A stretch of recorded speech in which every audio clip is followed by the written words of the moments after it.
nandito na ang ating lovely Docky. Doc Cams. Doc, bakit nga ba may mga ganito na OA sa pagkasigurista, no? May karelasyon pa, lumalandi na agad sa iba. Grabe naman yon.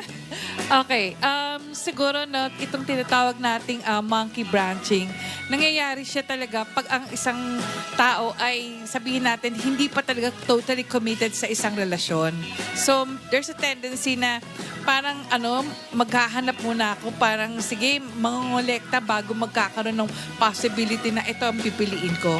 Pero it doesn't follow na ito ay isang maganda sa isang relationship dahil kasi parehong parties ang dito ang maapektuhan, yung masasaktan, yung talagang first relationship at saka yung nabibiktima. So mahirap talaga yung ganito dahil unang-una, it comes with emotional pain.